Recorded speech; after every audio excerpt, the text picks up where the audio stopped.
We begin this evening with the 2016 presidential election. Donald Trump is seeking to stabilize his campaign after weeks of stepping on his message and declining poll numbers. Hillary Clinton continues to widen her lead in key battleground states, including Florida and Pennsylvania. Trump's campaign chairman, Paul Manafort, is also under fire. The New York Times reported over the weekend that he received $12.7 million in undisclosed cash payments for consulting with Ukrainian President Viktor Yanukovych's administration. Manafort has denied the New York Times report. Trump delivered an address this afternoon from Youngstown, Ohio, focused largely on his strategy to fight radical Islam. The time is overdue to develop a new screening test for the threats we face today. I call it extreme vetting. I call it extreme vetting. Our country has enough problems. We don't need more. And these are problems like we've never had before. We're taping this program at approximately 1 p.m. in the East before Trump's speech. Joining me now from Orange County, California, is Hugh Hewitt. He is host of the popular conservative radio program, The Hugh Hewitt Show. Also joining us from Washington, D.C., Dan Balz. He is the chief correspondent at the Washington Post. I am pleased to have both of them at this time. Hugh, tell me, I'm fascinated by the idea how Trump continues to get in the way of his message. Is that in his DNA? He does, Charlie, and it's a inability to stay focused that has hurt him a lot in this month where he could have been repurposing and repositioning the message. And I think today at Youngstown State, we'll obviously have to read what the reaction is tomorrow. I hope he doesn't step on his message again like he did last week, gave a great speech in Detroit, made some offhanded comments about the Second Amendment, stepped on his message of economic renewal and massive tax cuts and rewrites, and that was totally lost for the entire week. Today at the home of Dyke Beatty, the man who invented the penalty flag. It's in my backyard up in Trumbull-Mahoning County in the Steel Valley of Ohio. He'll try again to reset, and if he stays on message, he can be very successful in this area because for reasons we can talk about at length, Secretary Clinton doesn't have a great record when it comes to stopping ISIS, but he's got to make sure she's the focus and not some sidebar that he ignites at the same time. Is it too late to do that, Dan? It's getting very late, Charlie. There's no question about it. I mean, the hole he has dug for himself is very wide and very deep at this point. I mean, the national polls, the Real Clear Politics average over the weekend was 6 points plus. That's not at all a close election. The battleground states look very bad for him at this point. The Electoral College forecasts look very bad for him at this point. One would say, you know, you never say never in a campaign, but he really is running out of time. And I mean, the problem is, you know, politics is the game of addition, not subtraction, and in all sorts of ways, he is blocking access to his candidacy to people and groups that he really needs to go after. And it's because of what Hugh said. He creates these diversions from his real message, and carries out these fights, grievances that he continues to try to litigate long after he needs to worry about them. So there's just a lot he needs to do. He can't be somebody other than who he is, but he's got to find a way to both be who he is and to stay on a message that's consistent and focused on Hillary Clinton. Do you believe that's a winning message, Dan? I think it's a possibly winning message. I mean, Charlie, we're in an environment, we've talked about this before, we're in an environment where people are looking for change. They're not happy with the status quo. They're not happy with Washington. They're not happy with the way the political system works. They think something dramatic needs to be done to kind of shake it up. And Donald Trump, in many ways, is the candidate who is best positioned to do that. Hillary Clinton is an establishment candidate. She will carry on a continuation of policies that we've had for the last 8 years. Many people like those, many people don't. But he cannot become the candidate for change when he's talking about everything other than that. That's exactly what you believe, isn't it, Hugh? Yes, it is. In fact, I was thinking when Dan was talking, he did a piece for the Washington Post yesterday on Sunday that summarized the crisis that currently exists within the Trump campaign. And it's all unforced error. I believe that Donald Trump could be 10 points ahead right now had he begun to execute in May a purposeful, message-driven especially targeted at the underclass in America, the working class in America, the lower class in America, who feel left behind. I've always said he's the tractor beam for people who are despairing in this country. And there is a currently very hot book out there. You may have already talked to J.D. Vance about Hillbilly Elegy. Right, Charlie we know Rose, about it. Yes. Yeah, and so it's about the working class in America and the deep dysfunction and almost sense of hopelessness that has absorbed large communities in states that Donald Trump needs to carry: Pennsylvania, Ohio, Michigan. And I believe that, Dan just alluded to this, it's possible still to energize and encourage that group of people and say to the coal miners that Mrs. Clinton wants to put out of work, I don't want to put you out of work, I want to put you back to work. And to say to the automobile manufacturing plants, which are empty in Michigan, or the steel plants that are closed in Ohio, we can repurpose those plants and bring back jobs. But it is very late in the day. It ain't over because it's not September. And the debates still matter quite a lot. But boy, it's late. As Dan wrote yesterday, it's very late. But is this Donald Trump's message, or simply a message that he converged with in this campaign season?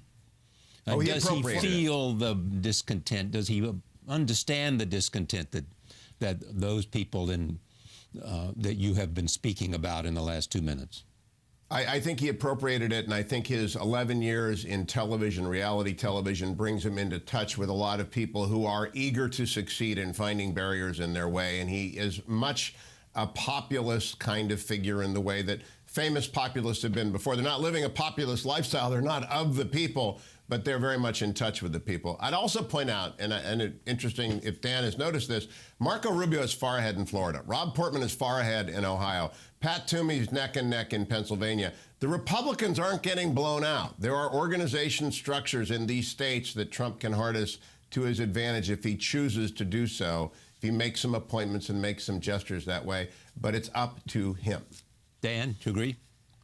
I do, up to a point. I mean, I think Pugh's right. If you look at some of these Senate races, the Republicans are not getting blown out at a time when Donald Trump is performing weakly in those states. I think that, to Hugh's point, there is a disaffected, dissatisfied electorate out there. But I think that Trump's problem is whether there are enough of those white blue-collar workers to actually win the election. My hunch is that there are not, that he has to go beyond that. I mean, and if you look at the polling, there is the most important thing, and our friend Ron Brownstein has written smartly about this all year, there is a gap that has opened up between those with college degrees and those without college degrees. And in the white community, Donald Trump does extremely well with those who do not have college degrees, but he is losing in many places, if not most places, among whites with college degrees. That's a departure from the way Republican candidates have performed in the past. He doesn't have to win them overwhelmingly, but he has to do better than he is doing. He has to do better with women than he's doing. He can't get blown out in some of these areas in the way he's getting blown out now and still hope that there is enough of a reservoir of the kind of the disaffected white working class that can put him over the top. Hugh? Well, in 1968, there was such volatility that no one really knew what would happen until the end. And I believe that we're in that era of volatility again. In fact, Milwaukee could easily have gotten a lot worse than it did get better over the weekend, and hopefully it will remain calm. But as California is entering fire season, so America is entering its political fire season. And these debates and the events in the saddle in the Middle East, in Crimea, where there are troops massing on both sides of the new border, the Russian-imposed border, in Syria, where the genocide goes on, and indeed across the United States and urban America, lots of stuff can happen. And that's why I'm reluctant to say, even if mid-September rolls around and Donald Trump is down by a real clear politics average of 10 points, I just don't know in this year of black swans whether or not there isn't another one going to descend in the stretch run. And there's also the risk that something might come out, I guess, Dan, also about Hillary Clinton because of the release of these emails, the director's interview of the FBI interview of Hillary, you know, what emails might be coming out. That great question mark hangs over her, doesn't it? It certainly does, Charlie, and she's not been able to put that to rest through the course of this entire campaign, and in fact, you know, has recently made it worse or brought it back to the forefront with her interpretation of what FBI Director Comey said as opposed to what most people think and Comey said. So those revelations may and well continue to haunt her all the way to Election Day. The question, I guess, is, are they clear-cut enough to really change perceptions, or are they in the area of kind of murkiness so that people who have already kind of made up their minds stick with which side of the ledger they feel those talk about? So, but that's a problem. But, you know, we go back to Donald Trump constantly. The issue is, in one way or another, he's unable to keep the focus on Hillary Clinton. And in fact, he does the opposite. He draws attention away from her weaknesses and her vulnerabilities and brings it back on himself, so that when things happen to her, they become less of a story than they might if he were able to run a more consistent campaign. Well, you had an interview with Donald Trump, and you said to him, as I remember, you said something like, well, clearly I understand what you meant. You meant, when you talked about Obama being a co-founder of ISIS, you meant, you know, the deal that he made to leave, for American troops to leave Iraq, and that had led to the resurgence because of how the Shia government treated Sunnis and all of that, and Al-Qaeda came back. I mean, that's exactly what you thought he meant. But he didn't mean that, he said. I was sincere, because I believe that the president lost the peace in 2011 by the precipitous withdrawal of American troops from Iraq and the failure to negotiate, Secretary Clinton's failure to negotiate, an extension of the Status of Forces Agreement, which was the avowed reason why we couldn't stay, as we didn't have a Status of Forces Agreement. We still don't have one. We've got troops there today, so it never made any sense. But we left. And into that vacuum in Anbar province spilled the Syrian civil war and al-Baghdadi's troops flying the black flags that Zarqawi had invented. So I thought he was ready to give us an argument. No, he said no. And in fact, as Dan just alluded to, in that same interview, we talked about Gilbert Shiguri, who's a Nigerian Lebanese billionaire whose money has a distinct odor around it, coming from the period of the Nigerian dictatorship, and who's had to pay $300 million to the Nigerian government to avoid criminal charges in the past. And there is an email from Doug Bann at the Clinton Foundation to Huma Abedin at the State Department 3 months into Mrs. Clinton's tenure. Hey, help us out. We need some help for Shiguri, who's given some money here. And she writes back, oh, this is the ambassador. Now, the Clinton people have done their traditional... Was it the ambassador or a former ambassador?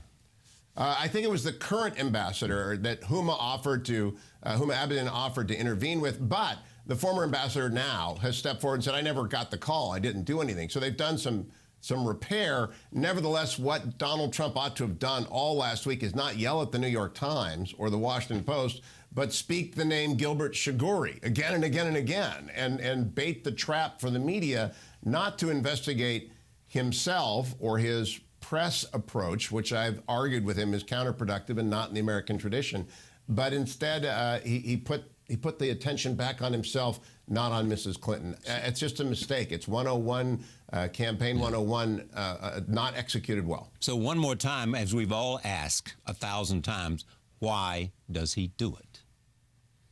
If you are the star of it, I'm beginning to think what was his greatest strength in the primary, the masterful use of television to make yourself the center of attention in every show, the 12 debates that we did, of which I was a part of 4 of them. That same ability to make yourself the center of attention is it's not something he can turn off. It is a permanent on switch, and that's what makes for great TV. It's what makes for wonderful primary runs. It doesn't make for a great general election campaign. You said, Dan, that Trump had to expand rather than subtract in the column that Hugh referred to and that I read from earlier. I mean, can she expand? Does she have a potential to appeal to the economic insecurity and the economic discontent that is part of... Go ahead. Well, she certainly has tried. I think that from the start of her campaign, she's talked about a principal focus will be to raise wages for all Americans. Wage stagnation is an important issue. It's created some of the economic insecurity that we see in a lot of parts of the country. She has talked about an economy that works for everybody, but she has not galvanized that issue, and she certainly has not galvanized that constituency. A lot of that constituency, the white working class constituency, is Donald Trump. So she has the ability. But, you know, if you look at the last few elections, the Obama coalition, to the degree that she can reassemble that, is a coalition that gets you over 50% and gets you over 270 electoral votes. So she has an easier way both to get to 50% in a head-to-head race, or to get to 270 electoral votes. His path is very, very difficult. And so one of the problems he has right now is, if you look at the polling, both nationally, our most recent poll, and in a number of the battleground state polls that have come out, her percentage among Democrats is about what she needs, which is 90 or 92 or 93%. His percentage among Republicans is not close to that. It's in some cases the high 70s to the low 80s. He needs to bring that Republican support up to 90% in order to truly be competitive. If you see that number moving up, and not just creeping up, but moving up fairly directly over the next few weeks, then this race will look much more competitive. But until that begins to happen, she'll have the advantage. Hugh, do you think Donald Trump has Ronald Reagan's charm? He does not have his charm. He does have even more training in the art of television.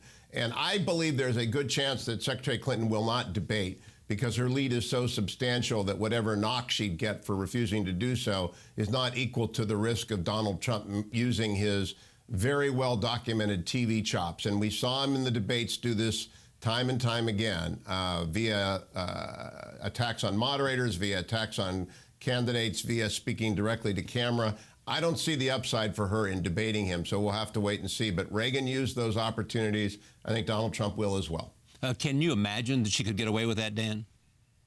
I don't think she wants to get away with that. Exactly. I'll be surprised. I mean, they've already put out a statement. John Podesta, the chairman of the campaign, put out a statement last week saying they will accept the terms of the debates commission. They will be at the 3 debates that are already set in terms of the dates, and that they will abide by the formats that have already been set. Donald Trump has not yet done that in an explicit way. There's been indications that he'll participate in 3 debates, but he has not explicitly said he will show up on the 3 dates that are on the calendar at this point, or that he will accept the terms under which these debates are held by the commission. So the gap at this point is on Trump's side. He believes he won all the primary season debates. He believes that he's an effective debater. So and he dominated those stages, as you both recall, when there were a number of people on the stage with him. A head-to-head debate with Hillary Clinton will be different, but he's demonstrated an ability in live television performances that he knows how to handle himself. So I would think it would be in his interest to want to be on that stage for all of those debates. My guess is that he knows that, and everything he says or they are saying is simply negotiation. That may be. I agree with that. Well, may be the case. Yeah. Yeah. So people close to him have said to me, Hugh, that the problem with Donald Trump, or one of the problems, people are close to him, is that everything is a transaction, and this has become part of the conventional wisdom. He sees everything as a negotiation, and whatever he says goes back to how he spent his life, which is basically starting at one place, hoping he'll end up somewhere else. Yeah, I think when we look back, and Dan writes his book about this campaign, he is the developer. And he has always been a developer. And in my legal career, I've always represented large land developers. And everything is a negotiation, and every rule is permeable, and every no can be changed to a yes, and every density that you're given can be upped, and every acre that's been taken away can be recaptured. And so everything that Donald Trump does is based upon a lifetime of success and development. And so I do believe he's approaching these debates this way, trying to get a larger audience, trying to get it off of opposite the NFL, trying to remove what I think is a rather dead hand of the Presidential Commission on this, because it is boring and staid, and they ought to get rid of that town hall format to begin with. But there is an element of negotiation. I'll go back. If any change at all is made, I still think Secretary Clinton can pull a Richard Nixon from 1972 and walk off and wave goodbye to these debates, because there's no upside for her in these debates, none. USA Today poll said that young voters are fleeing Donald Trump in what the paper said may be a historic trouncing. The survey shows Clinton trouncing Trump 56-20 among those under 35. I mean, we felt during the Democratic primary battle with Bernie Sanders that she had no appeal to the young voters. Now, when they are compared to Donald Trump, she does. Hugh? Well, my theory of that, Yeah, go I'll ahead. turn to Dan. Millennials don't like mean people. If I can sum it up, they don't. They don't like, Bernie Sanders was perceived, it's not an age thing, Yeah. it's they don't like mean people. And Donald Trump has been perceived as being mean, and millennials flee from that. And I think that's the long and the short of it. I don't know if Dan agrees with that. Dan?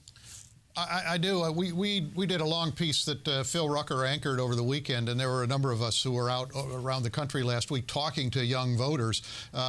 We found two things. One is that they're not wild about this choice. They don't find either of these candidates particularly inspiring. On the other hand, they find Donald Trump a lot scarier and a lot less appealing than they find Hillary Clinton. And so I think that our reporting bears out the polling, which is that they are going to go in big numbers for Hillary Clinton. I think the issue for her, as it has been all along, is whether she can generate the kind of enthusiasm that brings out the big turnout that Barack Obama was able to do. But in terms of percentages, she'll do handsomely with that with that group of voters. When I talk to people in the Clinton campaign, I ask them what do they worry about most, and they say turnout. I think that's right. I think that's the issue. I mean, we know that she's not been an inspiring candidate. I mean, Bernie Sanders did as well as he did during the primaries, in part because he was able to inspire people. He had an authenticity about his message, and she struggled with that. He had a clarity of his message, as does Donald Trump when he's on message, that she has lacked. It is very hard when she gives a speech on a subject to boil that down into something simple and say, here's what the Clinton campaign is about. Other than kind of competence and incremental progress based on where we are today versus where we were and where people want to go. So the issue for her is inspiring people. Now, you know, for a lot of Democrats, Donald Trump is a figure who inspires them to want to get out and vote against him and to vote for her. But in so much of the polling that we've looked at this year, on both sides, there are as many or more people voting because they are voting against the opponent rather than because they are enthusiastically voting for the nominee of their party. And that is an issue for her, whether it's with young voters or Latinos or African Americans. She's got to make sure that the energy is there. Do you accept that both of them are the least popular candidates ever to run for the presidency?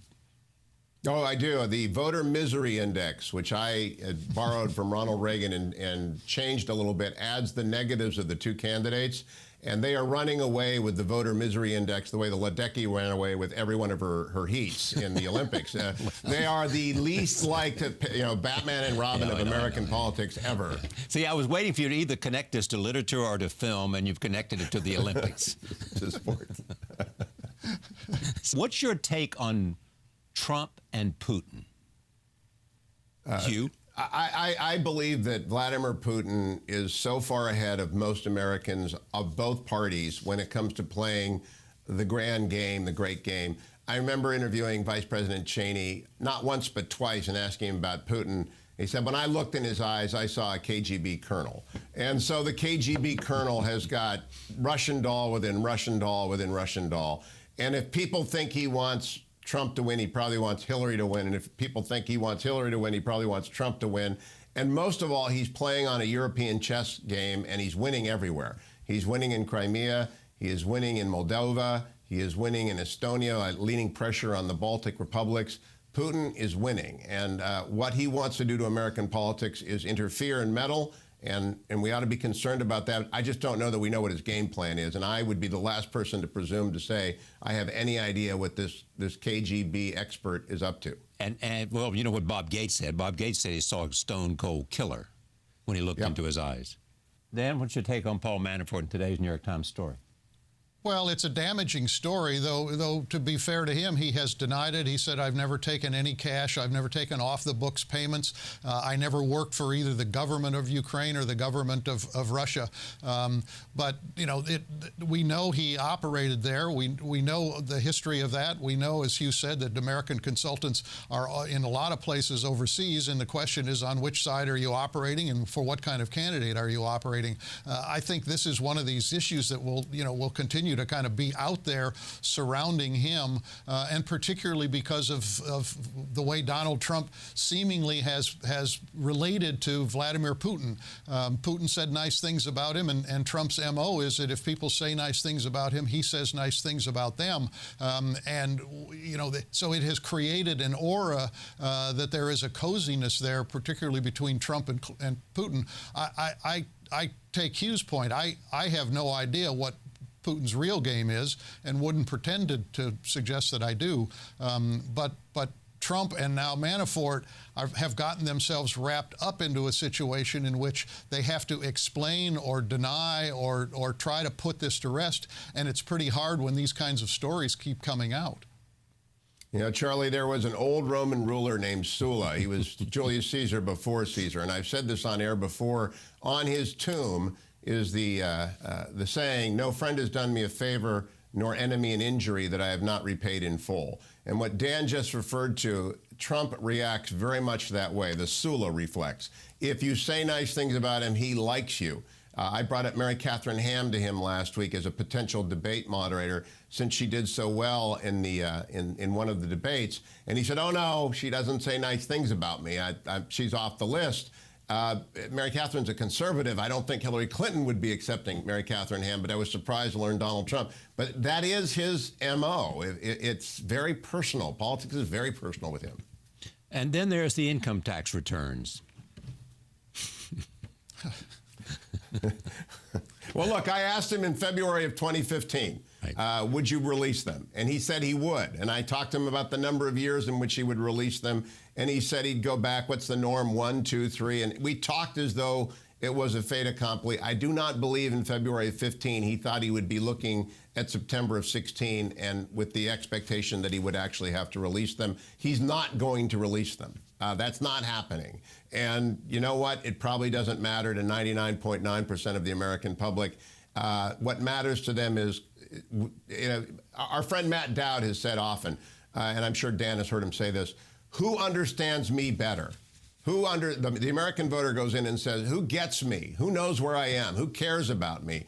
And in this election, they're looking at both of these candidates and they're saying, I don't think either of them give a rat's patootie for my life right now. And that's the problem. Dan, will he be forced to release him, or can he, as Hugh just suggested, in the end, voters ask who understands? I think it's more than cares about me, understands me, in my words.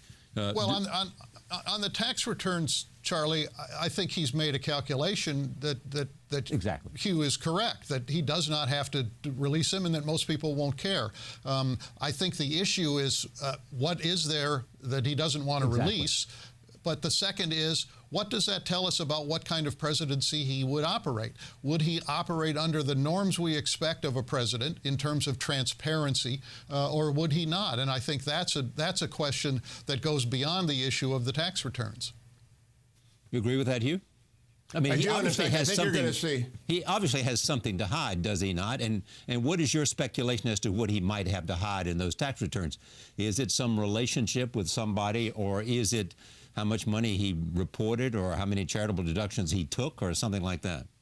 I hesitate to speculate, only because I've always been underwhelmed by everyone's tax returns. Mitt Romney was reluctant to release them, and it came out he made a lot of money, and some of it was in an offshore account in the Grand Cayman, and that was not a big issue. So I have no idea what some people perceive as being their vulnerability, whether they pay too little, they pay too much, they don't give enough to charity, they give too much, they have associations which are unsavory, or people don't understand. I've never figured it out. I will say this, I don't think it really does matter. I think Donald Trump is in control of his own ability to close the gap and develop some momentum. It won't be the tax returns. It'll be his ability to sit down with people like you, Charlie, people like me, people like Dan, and communicate warmth and caring. Not just the oligarch, not just the man of power, but FDR was all that, but he also had a bedside manner, if you will, a radio side manner that was charming and engaging, as was Ronald Reagan. I've seen that in Donald Trump. I've actually seen him do that, and I've talked to him when he's done that. And if he can flip on that switch, as opposed to the I'm going to keep these reporters out of my rally switch, I think he does much better when he's happy. On that, thank you so much, Hugh Hewitt. Thank you much, Dan Balz. It's a pleasure. Thanks, always. Charlie. always. Thank you, Charlie. We'll be right back. Stay with us.